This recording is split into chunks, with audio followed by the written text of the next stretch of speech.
Assalamualaikum warahmatullahi wabarakatuh. Alhamdulillah, wassalatu wassalamu ala rasulillah wa ala alihi wa sahbihi wa man walah. Amma ba'du. Alhamdulillah, pada kesempatan kali ini kita bersama-sama bisa dipertemukan oleh Allah Subhanahu wa ta'ala. Sebagaimana dalam judul video ini, insya Allah pada kesempatan kali ini kita akan membahas tafsir Al-Quran ya. Mudah-mudahan kegiatan ini bisa berlangsung setiap hari kalau bisa ya selama bulan Ramadan ini. Jadi ini merupakan salah satu program dari Markas Tahfidz Balita Al-Furqon, yaitu kajian tafsir rutin. Para pemirsa sekalian, khususnya para wali murid dan anak-anak Markas Tahfidz Balita Al-Furqon yang semoga dirahmati oleh Allah Subhanahu wa ta'ala. Pada kesempatan kali ini kita akan membahas tafsir surat Al-Baqarah ayat 1 sampai ayat 5 ya. Dan kitab yang kita kaji adalah Tafsir Al-Munir. Kitab Tafsir Al-Munir ini kitab yang cukup tebal ya. Ada 17 jilid kalau versi cetaknya itu. 17 jilid itu yang 15 jilid isinya saja, dan 2 jilid ya, jilid ke-16 dan 17 itu hanya berisi indeks atau berisi daftar isi ya dari kitab tersebut. Nah, kita akan mencoba mengkaji kitab tersebut. Kami sengaja memilih surat Al-Baqarah ya, bukan surat Al-Fatihah. Dan surat Al-Fatihah nanti di kesempatan yang lain bisa kita kaji. Nah, sekarang kita akan memulai kajian kita dari surat Al-Baqarah ayat 1 sampai ayat 5. Baik, kita akan baca terlebih dahulu ayat yang akan kita bahas di kesempatan kali ini. A'udzu billahi minasyaitonir rajim. Bismillahirrahmanirrahim. Alif lam mim. Dzalikal kitabu la raiba fihi hudan lil muttaqin. الذين يؤمنون بالغيب ويقيمون الصلاة ومما رزقناهم ينفقون والذين يؤمنون بما أنزل إليك وما أنزل من قبلك وبالآخرة هم يوقنون أولئك على هدى من ربهم وأولئك هم المفلحون. Subhanallahul azim. Para pemirsa sekalian, jadi surat Al-Baqarah ayat 1 sampai ayat 5 ini adalah surat atau ini adalah ayat terpanjang di Al-Quran, surat terpanjang di Al-Quran ya, surat Al-Baqarah itu. Nah, kita akan membahas secara ringkas. Tentu saja kalau kita bahas per kalimat atau per kata dari tafsir Al-Munir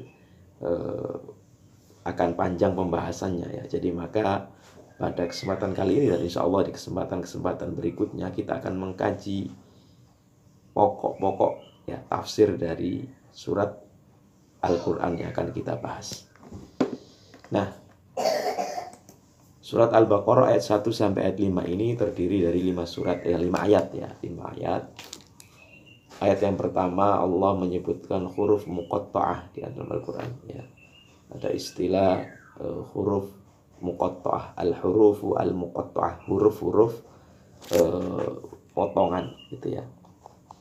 Yang ini ada di beberapa ayat dibuka oleh Allah Subhanahu wa taala seperti di surat misalnya Ali Imran ya, kemudian surat Maryam, surat Yasin dan surat-surat yang lain. Ada surat Toha juga ya. Lalu yang kedua, di ayat kedua Allah membahas mengenai sifat Al-Qur'an. Ya, Al-Qur'an yang akan kita baca, kita pelajari. Jadi di awal di Al-Baqarah itu Allah mensifati bagaimana Al-Qur'an itu sifatnya.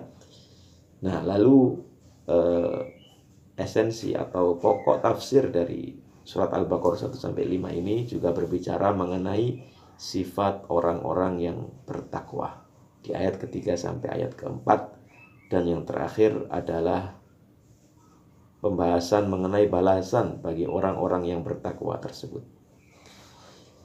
Jadi kita akan membahas satu persatu ayat-ayat yang akan kita kaji di kesempatan kali ini.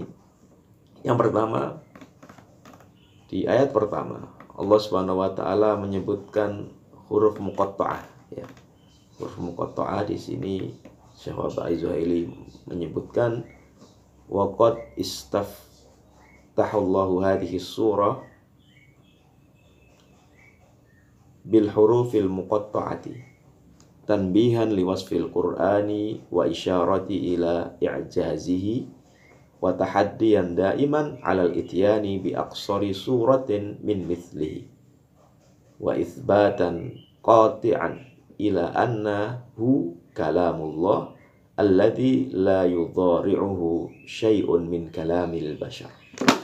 Mengapa Allah memulai dengan huruf-huruf muqatta'ah di surat Al-Baqarah dan juga huruf-huruf atau surat-surat yang lain? Beliau menyebutkan bahwa ini merupakan salah satu bukti kemukjizatan Al-Quran sekaligus tantangan bagi orang-orang Arab di zaman itu, dan tantangan ini berlaku di sepanjang zaman. Ya, tantangannya adalah ini sesuatu yang di pendengaran mereka, di pendengaran orang-orang Arab itu aneh. Oh, kok ada ungkapan-ungkapan dengan huruf-huruf muqatta'ah? Padahal huruf-huruf ini kan huruf-huruf yang mereka pakai setiap hari, mereka gunakan untuk komunikasi setiap hari. Tapi mereka baru pertama kali mendengar huruf-huruf ini. Nah, ini bukti kemukjizatan Al-Quran.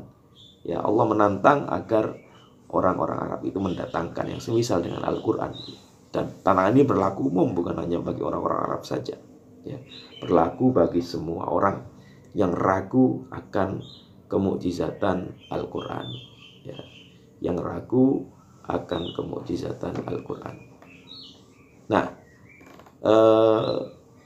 huruf-huruf muqatta'ah ini banyak diulangi, ya, banyak diulangi di Al-Quran. Kenapa kok banyak? Imam Az-Zamakhsyari, salah seorang mufassir, beliau mengatakan bahwasannya tujuan diulanginya ini adalah liyakuna ablagu fit tahaddi wat tabkid kama kurrirat qisasun katsirah wa kurrirat tahaddi bis-sarihi fi amakin mimma yadullu ala kauni alif lam mim mukawwanatun ila hurufil muqatta'ah. Bukan sampai sini tadi ya. Wa kurrirat tahaddi bis-sarih fi amakin. Ya, jadi ini menunjukkan bahwasannya tantangan itu berlaku diulang-ulang di beberapa tempat, menunjukkan bahwa Allah Subhanahu wa taala menantang orang-orang yang tidak percaya terhadap Al-Quran agar mendatangkan yang semisal dengan Al-Quran. Dan terbukti sampai sekarang huruf muqatta'ah itu tidak ada yang bisa, atau Al-Quran, ayat-ayat Al-Quran itu tidak ada yang bisa menandinginya, ya.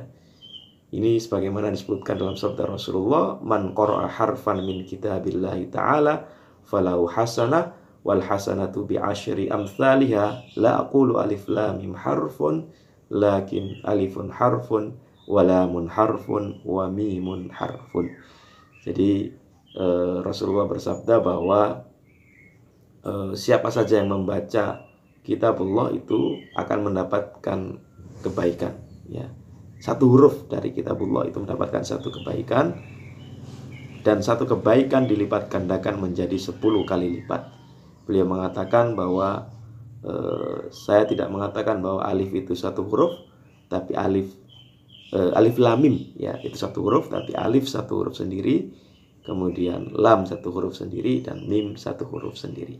Nah, jadi itu makna alif lam mim. Dan rata-rata para ulama kalau tanya apa tafsirnya, apa maknanya alif lam mim, itu mayoritas ulama mengatakan bahwa wallahu a'lam bimuradihi. Mereka tidak menafsirkan ayat ini, tapi fungsi tujuan Allah menyebutkan lafaz alif lam mim dalam Al-Quran itu tujuannya adalah untuk tahaddi, untuk menantang orang-orang yang tidak percaya terhadap Al-Quran. Ya, huruf yang mereka dengar itu ternyata bisa didatangkan Allah. Mereka tidak menyangka ada huruf-huruf seperti itu. Nah, dari satu ayat ini saja sudah terbukti keunggulan Al-Quran, sudah terbukti kemukjizatan Al-Quran yang akan bisa dipahami, hanya bisa dipahami oleh orang-orang yang mau berpikir.